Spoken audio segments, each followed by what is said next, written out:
Roma antes del Imperio. Durante miles de años el poder había tenido una forma reconocible. Reinos, imperios, dinastías.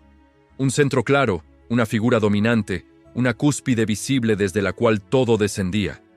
Gobernar significaba concentrar la autoridad en un punto único. Un rey, un faraón, un emperador, una ciudad sagrada.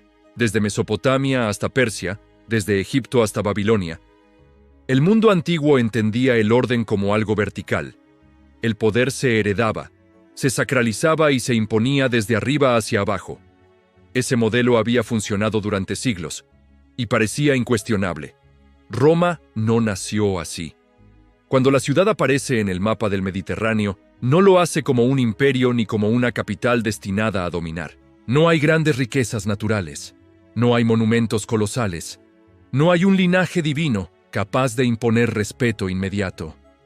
Roma es apenas una comunidad pequeña, asentada en un territorio áspero de la península itálica, rodeada de pueblos más antiguos, más refinados y, en muchos casos, más poderosos que ella. Nada, en apariencia, indicaba que desde allí surgiría algo distinto, mucho menos, algo duradero. Y sin embargo, Roma iba a cambiar una idea fundamental: la manera misma de entender el poder. A diferencia de los grandes imperios anteriores, Roma no construyó su fuerza sobre un rey eterno, ni sobre una élite intocable. Tampoco sobre una teocracia cerrada, ni sobre una identidad excluyente. Lo que empezó a gestarse allí fue algo inusual para su tiempo. Una forma de organización que desconfiaba del poder concentrado que dividía la autoridad, que sometía a los gobernantes a la ley y que transformaba el conflicto interno en parte del sistema, no en una amenaza contra él. En Roma, el poder no se pensó como un objeto que se posee, sino como una función que se ejerce. No como un privilegio sagrado, sino como una responsabilidad temporal. No como una cima inalcanzable, sino como un equilibrio frágil que debía sostenerse todos los días. Antes de tener emperadores, Roma ya había construido una estructura capaz de sobrevivir a quienes la gobernaban. Un sistema diseñado para resistir crisis, tensiones internas, ambiciones personales y derrotas externas. Un modelo que no dependía de un solo hombre, sino de reglas, instituciones y pactos en constante ajuste. Ese es el verdadero punto de partida de esta historia. No el imperio, sino el sistema que lo hizo inevitable. No la conquista del mundo, sino la arquitectura política que permitió sostenerla. Para entender por qué Roma terminó dominando el Mediterráneo, primero hay que mirar el mundo fragmentado y violento en el que nació y comprender por qué, en medio de ese caos, una pequeña ciudad comenzó a pensar el poder de una manera radicalmente distinta. Ahí comienza todo. Italia antes de Roma. La ciudad que más tarde se llamaría Roma no surgió en un vacío histórico, sino en un territorio marcado por la fragmentación. La península itálica, durante los siglos previos a la fundación de Roma, no estaba dominada por un solo poder ni por una cultura unificada. Era un mosaico de pueblos, lenguas, tradiciones y formas de organización política que convivían. Competían y a veces chocaban entre sí, sin que ninguno lograra imponer un orden duradero. En el norte de la península, los etruscos habían desarrollado ciudades avanzadas, con conocimientos técnicos, arquitectura sólida y una estructura política relativamente estable. Controlaban rutas comerciales, explotaban recursos minerales y ejercían una influencia cultural notable. Sin embargo, su poder no se expandía más allá de ciertas regiones y no se traducía en un dominio continuo sobre toda Italia.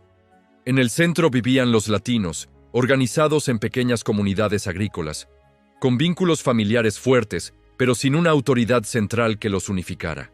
Cada aldea respondía a sus propios líderes, a sus propias costumbres y a alianzas cambiantes. Más allá de ellas, estaban los sabinos, los volscos y otros pueblos itálicos, todos con estructuras similares, todos celosos de su autonomía.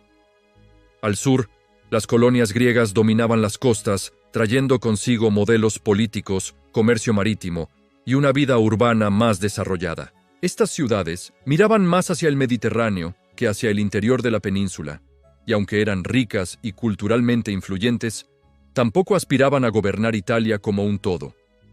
El resultado de este escenario era un equilibrio inestable. No había un imperio que garantizara la paz, ni un rey que impusiera reglas comunes, ni una ley que se reconociera más allá de cada comunidad. El poder era local, frágil y constantemente disputado. Las alianzas duraban lo que duraban las circunstancias. La guerra no era una excepción, sino una condición habitual de la vida política. Este mundo fragmentado generaba inseguridad, pero también oportunidades. En ausencia de un poder dominante, cualquier comunidad que lograra organizarse mejor, integrar aliados y resistir presiones externas, tenía la posibilidad de crecer. No se trataba de imponerse por fuerza inmediata, sino de sobrevivir más tiempo que los demás. Es, en este contexto, donde una pequeña comunidad situada junto al río Tíber empieza a adquirir importancia, no por su tamaño, ni por su riqueza, ni por su prestigio cultural, sino por su posición estratégica y, sobre todo, por su capacidad de adaptarse. Roma nació rodeada de rivales más antiguos y más sofisticados, obligada a negociar, aprender y absorber influencias desde el primer momento. El mundo antes de Roma no estaba esperando un nuevo imperio, estaba, más bien, esperando un orden que nadie había logrado construir. Y en ese espacio abierto, lleno de tensiones y sin una autoridad definitiva, comenzó a tomar forma una ciudad que aprendería a convertir la fragmentación en una ventaja. El origen de Roma. La historia del origen de Roma es, desde el principio, una mezcla deliberada de relato y realidad. No porque los romanos no supieran de dónde venían, sino porque entendieron muy pronto que el modo en que se cuenta un origen es tan importante como el origen mismo.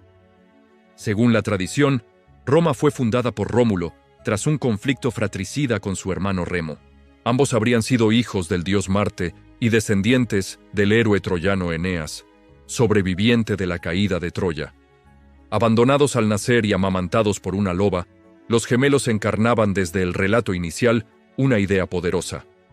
Roma no nace del orden, nace del conflicto, y sobrevive gracias a la fuerza y la voluntad. Este mito no era una fábula ingenua, era una declaración política. Al vincular su origen con Troya, Roma se conectaba simbólicamente con el mundo heroico del Mediterráneo oriental, reclamando un lugar entre las grandes civilizaciones sin haberlas heredado directamente. Al presentar un asesinato fundacional, el relato reconocía que el poder tiene un costo y que la violencia está en su raíz. Pero también que esa violencia debía ser contenida por reglas. La arqueología confirma parte de este trasfondo, aunque despojado de lo divino. En las colinas que rodean el Tíber existieron, desde el siglo VIII, antes de nuestra era, pequeños asentamientos de pastores y agricultores. No una ciudad planificada, sino aldeas dispersas que con el tiempo comenzaron a unirse.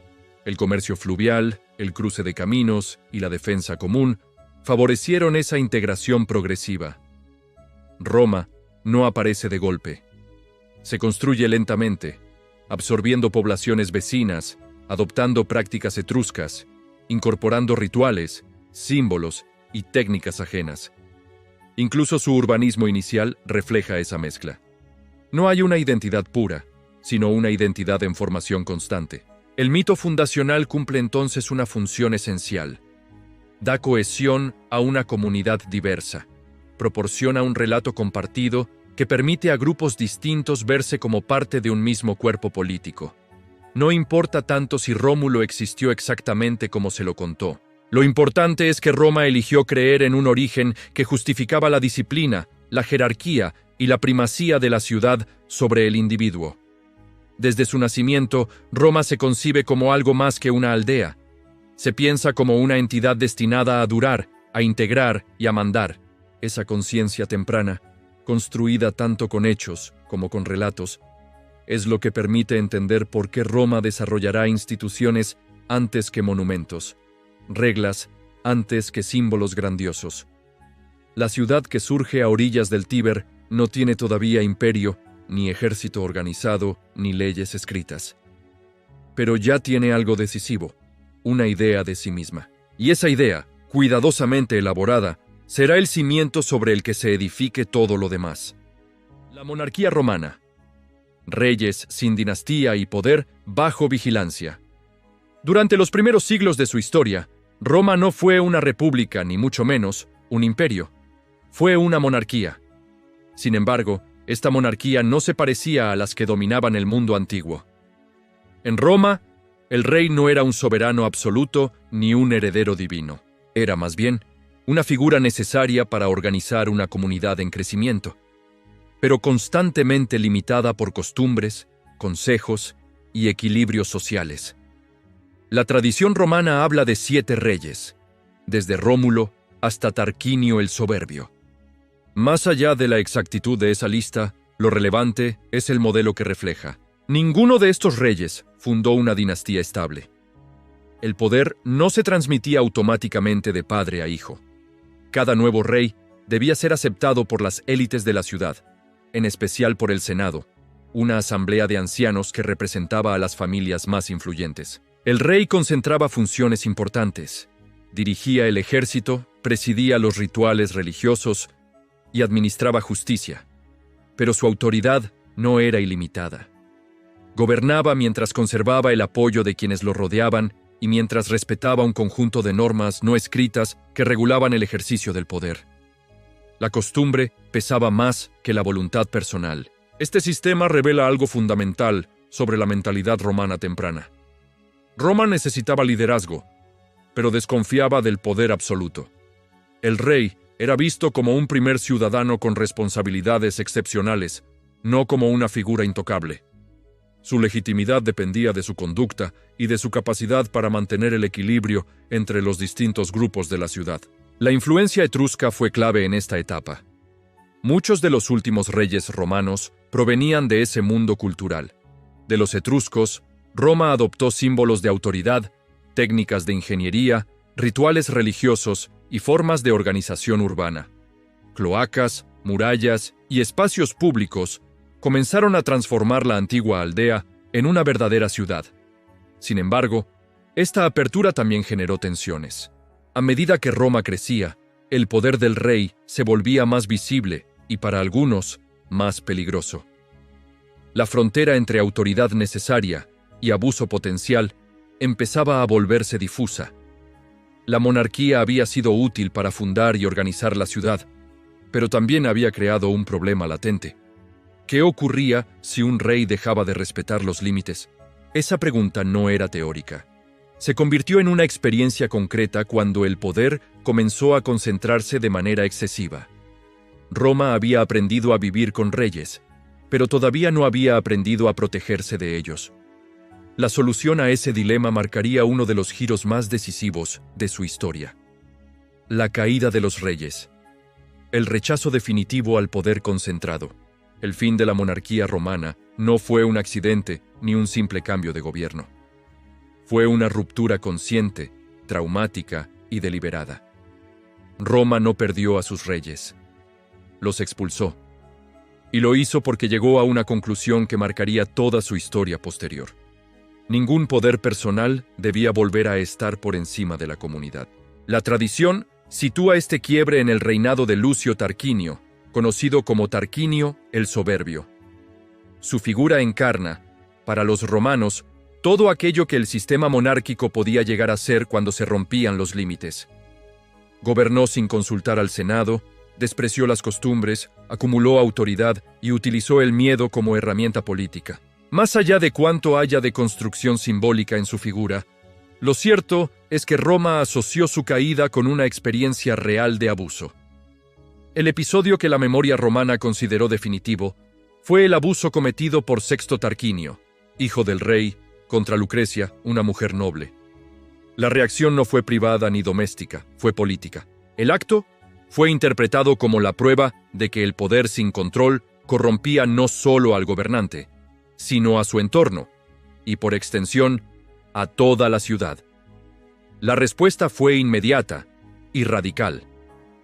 El rey fue expulsado, la monarquía abolida, y cualquier intento de restauración rechazado con violencia. Tarquinio intentó regresar con ayuda externa, pero Roma resistió. no por nostalgia del orden anterior, sino por miedo a repetirlo. Este momento se convirtió en un trauma fundacional. A partir de entonces, la palabra rey adquirió una connotación negativa. No era un título respetable, sino una advertencia. Gobernar como rey pasó a ser sinónimo de tiranía.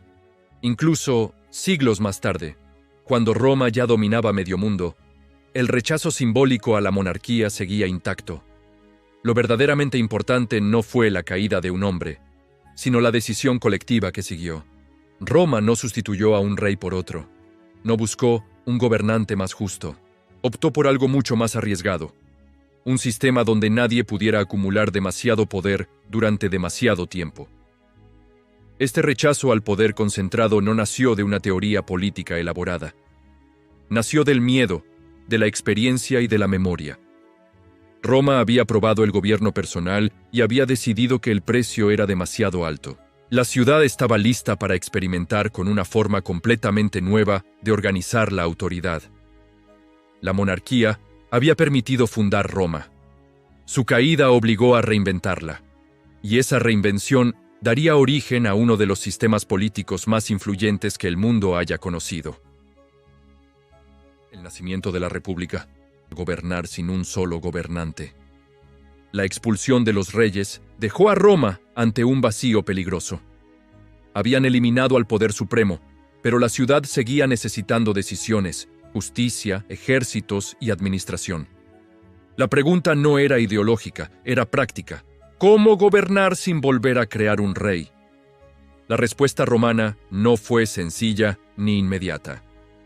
No nació de un diseño teórico, sino de un principio obsesivo: fragmentar el poder para que nadie pudiera apropiárselo. Así surge la República, no como una democracia moderna, sino como un sistema de desconfianza institucionalizada. El poder que antes concentraba el rey se dividió. En lugar de un gobernante vitalicio, Roma creó 2 cónsules, elegidos anualmente, con autoridad compartida. Cada uno podía bloquear al otro. No era eficiencia lo que buscaban, sino control mutuo. Gobernar implicaba negociar constantemente, incluso en la cima. Pero los cónsules no gobernaban solos. El Senado, compuesto por miembros de las familias más influyentes, se convirtió en el verdadero eje de continuidad. Mientras los cargos ejecutivos cambiaban cada año, el Senado permanecía. No legislaba como un parlamento moderno, pero orientaba, aconsejaba y en la práctica dirigía el rumbo del Estado. A esto se sumó una red de magistraturas, pretores, cuestores, ediles. Cada cargo tenía funciones específicas, duración limitada y responsabilidades claras. Nadie podía concentrar demasiado poder sin atravesar múltiples filtros. Y nadie podía permanecer demasiado tiempo en el mismo puesto. La República Romana no confiaba en la virtud individual, confiaba en el sistema. Asumía que cualquier hombre, por honorable que pareciera, podía abusar del poder si se lo permitían. Por eso diseñó un entramado donde el poder se vigilaba a sí mismo. Este modelo no eliminó los conflictos.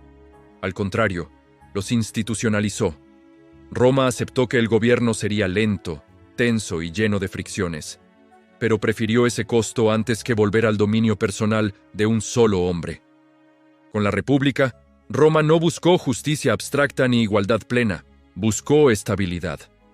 Y lo hizo creando un sistema donde el poder no descansaba en una persona, sino en un equilibrio frágil entre cargos, normas y tradiciones. Ese equilibrio sería puesto a prueba una y otra vez.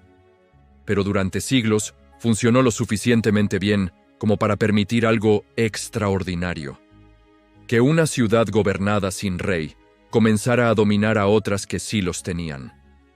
La ley como pilar del poder. La norma por encima de los hombres. La República podía dividir cargos y fragmentar funciones, pero ese sistema tenía una debilidad evidente. Funcionaba solo mientras quienes gobernaban aceptaran las reglas. Roma entendió pronto que sin una ley clara y conocida, el poder volvía a depender de la fuerza o del linaje. En los primeros años republicanos, el conocimiento de las normas estaba monopolizado por los patricios. Las reglas no estaban escritas y su interpretación quedaba en manos de unos pocos. Para la plebe, eso significaba indefensión. Podían ser juzgados sin saber exactamente por qué ni bajo qué criterio. La presión social fue constante. No fue una revolución repentina, sino una tensión acumulada que obligó a Roma a hacer algo inédito en su mundo: poner la ley por escrito. Así nacieron las 12 tablas, alrededor del siglo V a.C., expuestas públicamente para que cualquier ciudadano supiera a qué atenerse. No eran leyes justas, en un sentido moderno. Eran duras, desiguales y muchas veces crueles. Pero tenían algo revolucionario: limitaban la arbitrariedad. Desde ese momento, ni el cónsul más poderoso podía inventar una norma sobre la marcha sin exponerse al conflicto político. La ley se convirtió en un arma de equilibrio. No protegía a todos por igual, pero establecía un terreno común, permitía reclamar, resistir, negociar. Convertía el poder en algo previsible y por eso mismo controlable. Roma entendió algo esencial: el poder que no está escrito depende de quien lo ejerce. El poder escrito sobrevive a quienes lo ejercen. La ley empezó a ser más duradera que los cargos, más estable que las alianzas, más respetada que las personas. Este culto a la norma no eliminó los abusos, pero creó una cultura política obsesionada con la legalidad, con el precedente, con la forma correcta de ejercer autoridad. Gobernar ya no era solo mandar, era hacerlo conforme a reglas aceptadas. A partir de este momento, Roma ya no era solo una ciudad con instituciones, era una comunidad regida por un orden jurídico. Y ese orden, más que los ejércitos o los líderes, sería la base invisible sobre la que se construiría todo lo que vendría después. Patricios y plebeyos. El conflicto interno que obligó a Roma a perfeccionarse.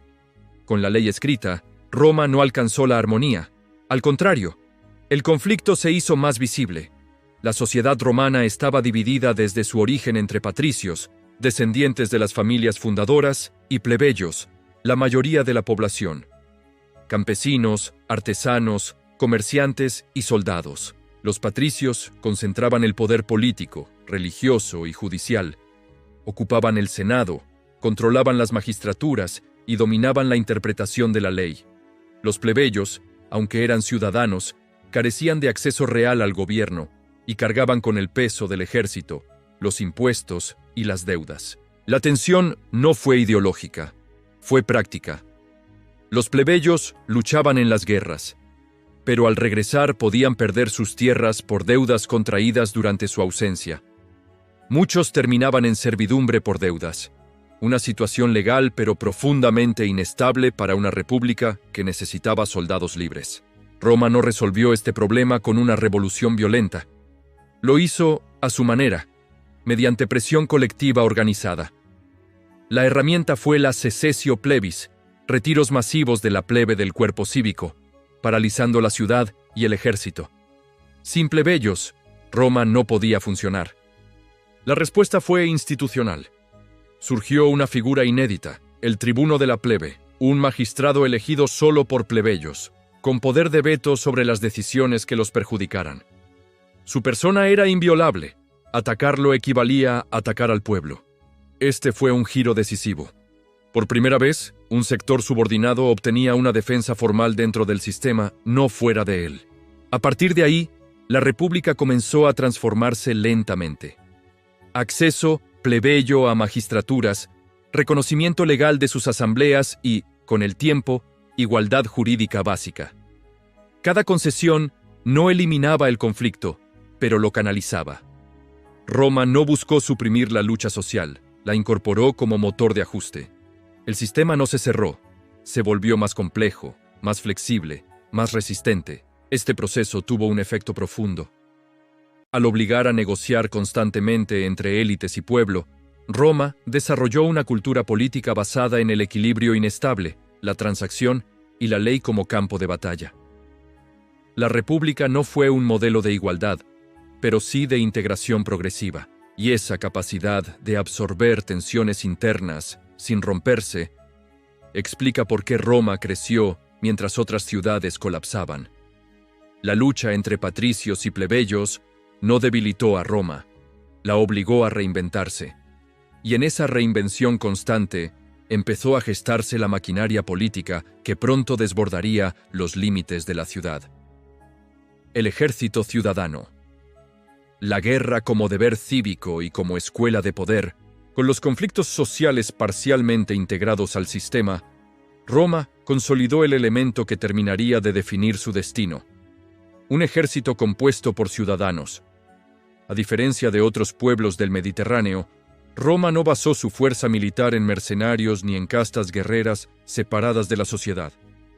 Quien tenía derechos, tenía deberes, y el principal deber era servir en la guerra.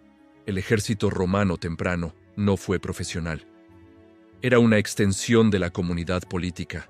Los ciudadanos eran convocados según su riqueza, equipándose con sus propios recursos. Esta estructura vinculaba directamente propiedad, responsabilidad y defensa del Estado. Luchar no era una opción, era una obligación cívica. Esta lógica produjo un efecto decisivo.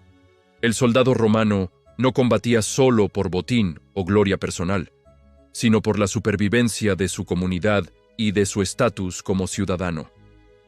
La derrota no implicaba solo perder una batalla, sino perder tierras, derechos y protección legal. La guerra se volvió una cuestión existencial. El modelo táctico reflejaba esa mentalidad. La legión temprana se organizó en unidades flexibles, capaces de adaptarse al terreno y a las circunstancias. No era un ejército brillante ni espectacular, pero sí disciplinado, resistente y persistente. Roma no buscaba vencer rápido, buscaba no colapsar. Cada conflicto fortalecía el sistema. Las campañas forzaban reformas en la organización militar, en la logística, en el mando. La experiencia se acumulaba, se transmitía y se institucionalizaba. Roma aprendía de la derrota con la misma seriedad que del triunfo. El ejército también funcionó como escuela política. Los ciudadanos soldados aprendían jerarquía, obediencia a la ley, cooperación y sacrificio colectivo. Al regresar, traían consigo una comprensión práctica del poder, del mando y de la disciplina. La guerra moldeaba la cultura cívica. Este vínculo entre ciudadanía y armas tuvo una consecuencia profunda. Roma no podía crecer sin integrar. Cada territorio conquistado exigía decidir quién quedaba dentro del sistema y en qué condición. La expansión militar obligó a innovar políticamente. Mientras otras ciudades se agotaban tras guerras prolongadas, Roma emergía más organizada. Su ejército no era solo una fuerza de combate, era un mecanismo de cohesión social y expansión institucional. Así, sin proclamarse imperio, Roma comenzó a comportarse como uno. No por ambición declarada, sino porque su estructura militar y cívica la empujaba hacia adelante. La guerra dejó de ser un episodio ocasional y se convirtió en un rasgo permanente del sistema romano. Y cuando un ejército ciudadano pelea de forma constante, el poder ya no reside solo en las leyes o en los cargos. Empieza a desplazarse hacia quienes saben mandar hombres en el campo de batalla. Ese desplazamiento marcará el siguiente punto de quiebre de la República. Expansión sin imperio. Conquistar sin destruir, dominar sin absorber de golpe. Con un ejército ciudadano consolidado y una estructura política capaz de resistir tensiones internas, Roma entró en una fase decisiva, la expansión por Italia. Pero lo hizo de una forma radicalmente distinta a la de los grandes imperios conocidos hasta entonces. Roma no avanzó como un poder que arrasa y sustituye, avanzó como un sistema que incorpora, gradúa y administra. Tras cada victoria, Roma no repetía una fórmula única, analizaba al vencido. Algunas comunidades eran integradas plenamente como ciudadanos, otras recibían ciudadanía parcial, otras quedaban ligadas por tratados de alianza. Este mosaico jurídico permitió algo extraordinario: extender el control, sin provocar un rechazo inmediato y total. Roma no exigía uniformidad cultural. Las ciudades aliadas conservaban sus leyes locales, sus dioses y sus costumbres. A cambio, debían aportar soldados, respetar la política exterior romana y aceptar la primacía de Roma en los conflictos. No era una dominación simbólica, era una red de obligaciones prácticas. Este sistema redujo el costo de la expansión. Cada nuevo territorio no era solo un espacio controlado, sino una fuente adicional de hombres, recursos y estabilidad. Roma crecía sin multiplicar exponencialmente su aparato administrativo. El control se ejercía a través de alianzas asimétricas, no mediante ocupación permanente. La clave estaba en el tiempo. Roma no apresuraba la integración completa. Permitía que las generaciones se acostumbraran al orden romano. Con el paso de los años, lo que comenzó como una alianza forzada se transformaba en dependencia estructural. Salir del sistema romano se volvía más costoso que permanecer en él. Este modelo produjo un fenómeno singular: pueblos que, tras ser derrotados, terminaban luchando por Roma, no por lealtad ideológica, sino porque sus intereses quedaban entrelazados con los del sistema romano. La expansión dejó de ser solo militar y se volvió política. A diferencia de los imperios orientales, Roma no gobernaba desde un centro absoluto. Gobernaba a través de relaciones. Cada vínculo era distinto, pero todos apuntaban al mismo eje: Roma como árbitro final. Cuando la península itálica quedó bajo este entramado de alianzas y subordinaciones, Roma ya controlaba un territorio vasto, poblado y militarmente activo. Sin emperador, sin corte y sin proclamarse imperio, Roma había construido una hegemonía real.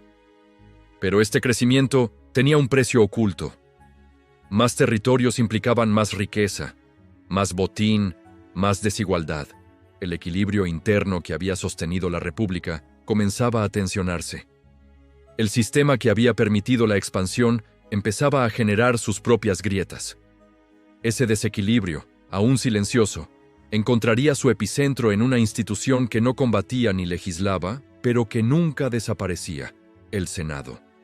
El Senado como centro real del poder gobernar sin ocupar el cargo, mientras cónsules, pretores y magistrados iban y venían con mandatos breves, hubo una institución que permaneció estable, acumulando experiencia, memoria y poder real: el Senado romano.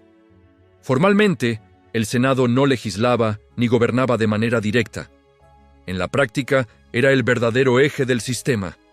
El Senado estaba compuesto por ex magistrados, hombres que ya habían ejercido el poder y que, al terminar su cargo, ingresaban a un espacio donde la autoridad no dependía del voto anual, sino del prestigio, la antigüedad y la influencia. Allí no se tomaban decisiones apresuradas. Se construían consensos que luego los magistrados ejecutaban. Su fuerza no provenía de la imposición legal, sino de algo más profundo: la auctoritas. Las decisiones del Senado no eran órdenes formales, pero ignorarlas tenía un costo político enorme. Un magistrado que desobedecía al Senado se aislaba, perdía apoyos y veía su carrera truncada. El control de la política exterior estaba, en esencia, en manos senatoriales. Tratados, declaraciones de guerra, administración de provincias y asignación de mandos militares pasaban por su deliberación. Así, aunque el pueblo elegía a los magistrados, la dirección estratégica del Estado se decidía en el Senado. También dominaba las finanzas, el tesoro público, los impuestos provenientes de territorios aliados y las indemnizaciones de guerra eran supervisados por senadores. Quien controlaba el dinero, controlaba el ritmo del sistema. Roma no tenía rey, pero tenía una élite permanente que garantizaba continuidad. Este modelo ofrecía estabilidad. Las crisis no significaban ruptura inmediata, porque el Senado actuaba como amortiguador institucional. Las ambiciones personales chocaban contra un cuerpo colectivo que recordaba precedentes, límites y consecuencias. Sin embargo, esta concentración de poder en manos de una aristocracia también sembró tensiones profundas. A medida que Roma se expandía, el Senado acumulaba riquezas, tierras y privilegios. La distancia entre los senadores y el ciudadano común comenzó a crecer. El sistema republicano funcionaba mientras el Senado era percibido como guardián del interés común. Cuando empezó a ser visto como defensor de sus propios intereses, la legitimidad del equilibrio se resquebrajó.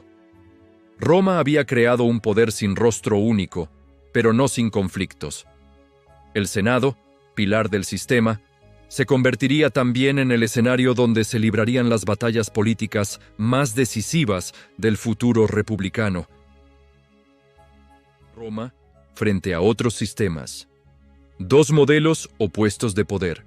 Mientras Roma perfeccionaba un sistema basado en equilibrio institucional, rotación de cargos y supremacía de la ley, el Mediterráneo conocía formas muy distintas de organizar el poder. Compararse con ellas permite entender por qué Roma avanzó por un camino único. En el mundo griego, especialmente en ciudades como Atenas, el poder se concentraba en la participación directa del ciudadano. La asamblea decidía, debatía y votaba. Era un sistema intenso, brillante, pero frágil. Dependía del consenso inmediato y de líderes capaces de persuadir. Las crisis internas podían paralizarlo, y las derrotas militares lo desestabilizaban con facilidad. Persia representaba el extremo opuesto. Allí el poder era centralizado, vertical y personal. El rey gobernaba por delegación, sostenido por funcionarios y ejércitos profesionales. Funcionaba bien para administrar vastos territorios, pero dependía de la figura central. Cuando el liderazgo se debilitaba, el sistema entero se resentía. Roma no eligió ninguno de esos caminos. No confió el poder al pueblo de forma directa, ni lo concentró en un monarca absoluto. Construyó algo intermedio, un Estado gobernado por normas, instituciones y precedentes. La política romana era lenta, deliberada, a veces rígida, pero extremadamente resistente. A diferencia de Grecia, Roma podía absorber derrotas sin colapsar su estructura interna. A diferencia de Persia, podía cambiar de líderes sin que el sistema se derrumbara. Esa flexibilidad institucional fue una ventaja decisiva. Roma no imponía su modelo de gobierno a los territorios conquistados de forma inmediata. Permitía alianzas, respetaba élites locales y ofrecía distintos grados de integración. No buscaba uniformidad, sino lealtad y estabilidad. Este contraste explica por qué Roma sobrevivió donde otros sistemas brillaron y luego desaparecieron. No fue la fuerza militar por sí sola, sino la arquitectura del poder lo que la sostuvo. Sin darse cuenta aún, Roma estaba construyendo un modelo capaz de escalar. Un sistema que podía crecer, adaptarse y transformarse sin perder su núcleo.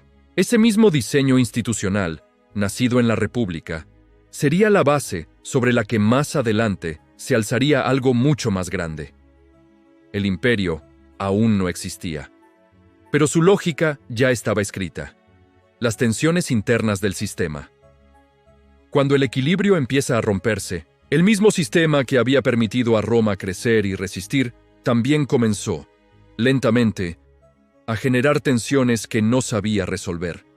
No fue un colapso repentino ni una traición puntual. Fue una acumulación de desequilibrios internos que el diseño republicano, pensado para una ciudad-estado, empezó a gestionar con dificultad cuando Roma ya dominaba casi toda Italia. La expansión trajo riqueza, botines de guerra, tierras confiscadas y nuevas rutas comerciales. Pero esos beneficios no se distribuyeron de manera uniforme. Una parte de la aristocracia senatorial concentró enormes extensiones de tierra, mientras muchos pequeños campesinos, ausentes durante años por el servicio militar, regresaban a hogares endeudados o perdidos. El ejército ciudadano, pilar del sistema, empezaba a resquebrajarse socialmente. Al mismo tiempo, el éxito militar elevó el prestigio personal de los generales. Hombres que comandaban ejércitos durante campañas prolongadas comenzaron a ser más conocidos y obedecidos por sus soldados que por las instituciones civiles. La lealtad, que antes se debía a la ciudad y a la ley, empezó a desplazarse hacia figuras concretas. El Senado, centro real del poder, seguía funcionando, pero cada vez le resultaba más complejo contener intereses contrapuestos. Aristócratas tradicionales, nuevas élites enriquecidas, aliados itálicos que exigían derechos y una plebe urbana creciente que dependía del suministro de grano. El sistema respondía con soluciones parciales, reformas limitadas y compromisos frágiles. Las magistraturas anuales, pensadas para evitar abusos, empezaron a chocar con la realidad de una administración extensa y permanente. Gobernar provincias lejanas, recaudar impuestos y mantener ejércitos exigía continuidad, experiencia y decisiones rápidas. La rotación constante de cargos, que había sido una virtud, se transformaba en un obstáculo. Roma seguía siendo una república en las formas, pero ya no en la escala para la que había sido diseñada. La tensión no era entre Roma y un enemigo externo, sino dentro de su propio éxito. Cada victoria ampliaba el problema que tarde o temprano debía resolverse. El sistema no colapsó en ese momento. Siguió funcionando, adaptándose, empujando sus límites. Pero las grietas estaban ahí, y cada generación siguiente tendría que convivir con una pregunta incómoda. ¿Cómo gobernar un poder inmenso con reglas creadas para una ciudad que ya no existía como tal?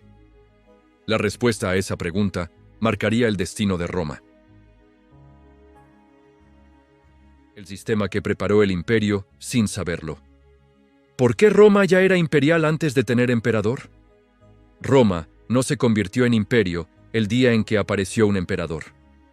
Ese es uno de los grandes malentendidos de la historia.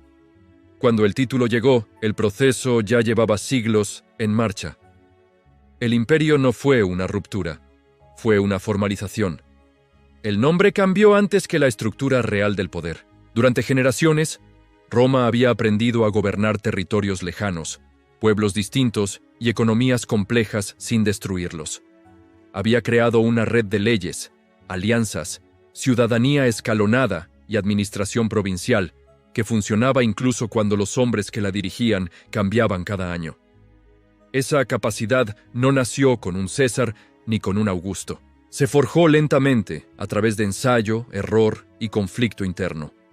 La República fue, en realidad, un laboratorio político extraordinario.